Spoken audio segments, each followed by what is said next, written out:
Hey, what's going on, everyone? Welcome back to the channel where I talk about all things college football. In today's video, I'm going to take you back to 2010 when the Oregon Ducks had one of the most explosive and exciting seasons in college football history. Let's get into it. The 2010 Oregon Ducks were led by second-year head coach Chip Kelly, who had taken over from Mike Bellotti in 2009. Kelly brought with him a fast-paced, no-huddle spread offense that was designed to keep defenses on their heels and score points in bunches.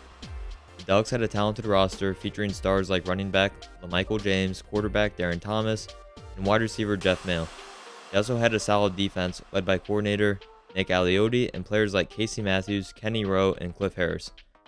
The Ducks started the season ranked number 11th in the AP poll, but they quickly rose to the top after dominating their early opponents. They opened the season with a 72-0 blowout of New Mexico, setting a school record for points in a game. They followed that with a 48-13 win on the road over the Tennessee Volunteers and a 69-0 shutout of Portland State. Then the Ducks faced off against the 9th-ranked Stanford Cardinal in what was the Pac-10 matchup of the year. Two of the best offenses in the sport, led by Heisman Trophy candidates Andrew Luck and LaMichael James. Things started off slow for Oregon as they trailed 21-3 in the first quarter. After the first quarter, the Ducks never looked back. They went on to outscore Stanford 49-10 over the next three quarters, winning the game 52-31. The Ducks would cruise through their schedule and end their season against the Beavers of Oregon State. Oregon and Oregon State met in a rivalry game with everything on the line. If the Ducks win, they head to Glendale for a spot in the BCS title game.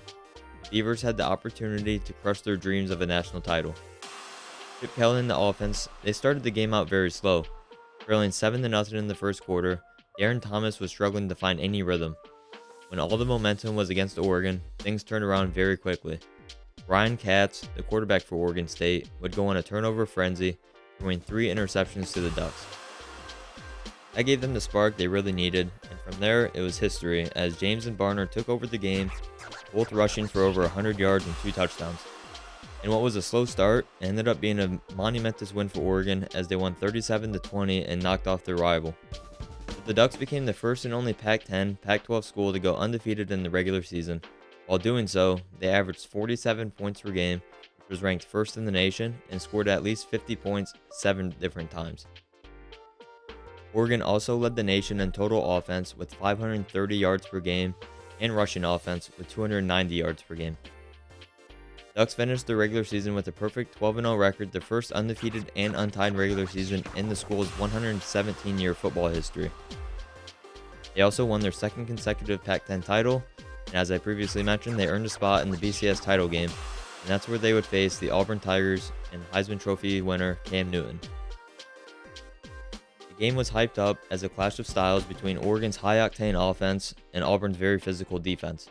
It was also the first time that two non-traditional powerhouses met for the national title.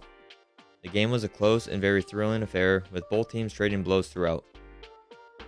Oregon trailed 19-11 in the fourth quarter, but scored a touchdown and a 2-point conversion with just 2 minutes left to tie the game at 19. However, Auburn drove down the field and set up a game-winning field goal attempt as time expired.